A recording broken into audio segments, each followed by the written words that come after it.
L'instrument, c'est l'iPad en fait. Et donc on est tous profs de musique et donc c'est ce qu'on fait un peu au quotidien avec nos élèves. Et donc là on vient faire un peu le show et ouvrir le carnaval pour mettre un peu une ambiance musicale et festive dans cet événement. Okay. Avec les élèves, l'intérêt c'est qu'en fait on apprend à jouer de la musique tout d'abord, mais apprendre aussi à jouer ensemble. On est obligé d'écouter l'autre, de s'écouter soi-même et d'essayer d'être synchronisé. Et on développe ici compétences du citoyen, des compétences du socle évidemment commun.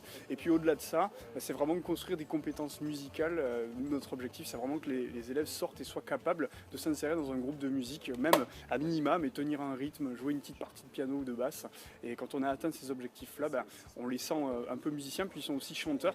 Le deep learning, c'est la nouvelle étape de l'intelligence artificielle.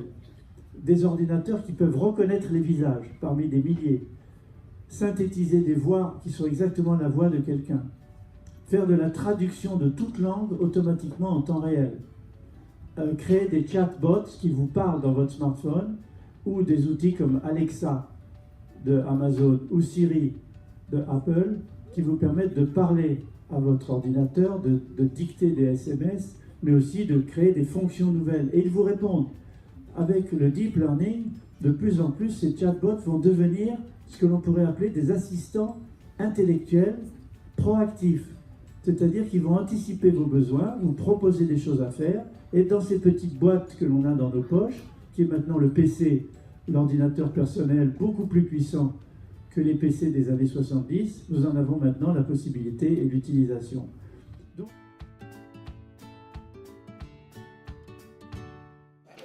Alors, voilà, là on est en train en fait de jouer avec les boules phonotoniques, qui sont des objets connectés qui marchent avec l'iPad. Et on ici à la musique alors qu'on n'est pas forcément musicien. Et juste en bougeant les boules, en fait, ça fait de la musique. Donc nous, on va essayer de découvrir comment ça marche. Puis ensuite, on va essayer d'en faire de la musique, une vraie création, en assemblant les sons et en les organisant. Parce que l'organisation des sons, c'est ça la musique. Donc venez. Bonjour, mon atelier est destiné à travailler autour du code, de la musique, tout ce qui est programmation, LIPO, et montrer comment on peut faire de la musique expérimentale avec quelques lignes de code. L'intérêt pour les enfants, c'est de voir qu'on peut faire des choses artistiques avec de la programmation.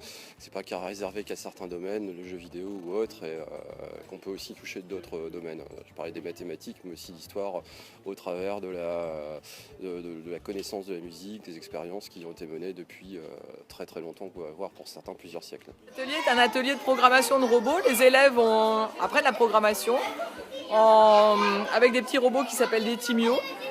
Et donc on est parti du tout début, de comportements qui sont préenregistrés à la prise de conscience de la nécessité de donner des instructions plus précises aux robots par le biais de la programmation.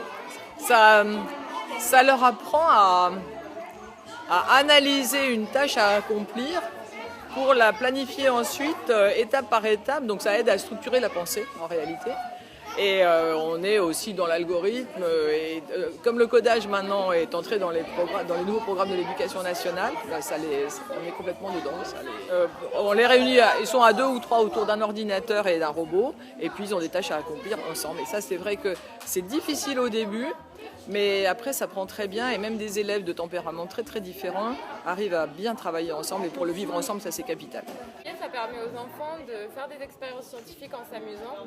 Donc en fait, on leur propose là de travailler sur la thématique optique et mathématique, et ils peuvent réaliser soit un labyrinthe optique pour pouvoir comprendre le principe de réflexion de la lumière, soit des tours de Hanoï qui est un jeu mathématique.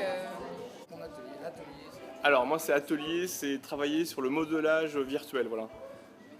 Donc ça consiste à travailler sur soit une forme prédéfinie, là on est sur la thématique du visage, du masque, et l'enfant s'approprie ce masque en le retransformant. On est dans du modelage virtuel.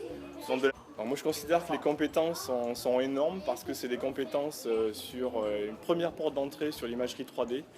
Donc ça leur montre que l'imagerie 3D est devenue accessible au grand public à n'importe quel âge. On est vraiment sur un cheminement professionnel dans le sens où on peut vraiment retravailler la forme virtuelle et ensuite on peut l'imprimer en 3D. On peut vraiment se la réapproprier pour des personnages de jeux vidéo. Enfin, c'est vraiment, voilà, c'est au-delà de l'initiation. C'est des jeux Dragon Box, qui sont des jeux sur tablette pour tout le monde. de 5 à 99 ans. On a le jeu Dragon Box Numbers qui permet de découvrir les nombres pour les enfants à partir de 4 ans. Ensuite Big Numbers qui permet de voir les nombres plus grands jusqu'à 100 000 pour les enfants, disons CP, CM1, CM2. Et puis nous avons des jeux sur des équations, Dragon Box Algebra et Dragon Box Elements sur les démonstrations en géométrie qui s'adressent plus à la fin du primaire ou au début du collège. Cet atelier permet d'initier les enfants à la programmation en créant un jeu vidéo. Donc il y a une scène de jeu sur laquelle ils peuvent ajouter des plateformes, des personnages ou des objets, et ils leur ajoutent des comportements en les codant directement avec un système de programmation visuelle par bloc. Les compétences qu'on cherche à développer chez les enfants à ce niveau-là, donc c'est évidemment des compétences de programmation, mais plus spécifiquement de la logique, donc de l'algorithmie. Donc c'est plutôt pour comprendre le fonctionnement général, pas spécialement pour se spécialiser dans un langage en particulier. Mais après, c'est aussi l'idée, c'est de stimuler l'esprit créatif, donc en créant son jeu et en l'agençant de la manière la plus ludique qui soit, donc en réfléchissant à l'impact du jeu concret sur le joueur. Cet atelier permet aux enfants de découvrir des jeux qui sont faits par des éditeurs de jeux éducatifs français. Là on est plutôt centré sur les maths avec Dragon Box et Cube, et puis il y a également Super Julie qui propose d'autres applications que les maths. On commence par cet atelier. Alors cet atelier, c'est l'atelier de Brain Pop français, dans lequel les enfants vont pouvoir apprendre sur des sujets qui sont à cœur, qui ont envie d'en savoir un petit peu plus. Et nous, comme on a 600 sujets qui sont traités, on va pouvoir les informer, leur donner envie d'apprendre, de comprendre et toujours avoir envie d'en savoir plus. Et en se posant toujours des questions, se poser toujours des questions et avoir envie d'y répondre. Avec Brain Pop français, on rentre sur le socle de connaissances et de compétences sur les 5 domaines. Et puis, nos films concernent tous les domaines d'enseignement, donc sciences, mathématiques, technologie, français, histoire géo, art et musique.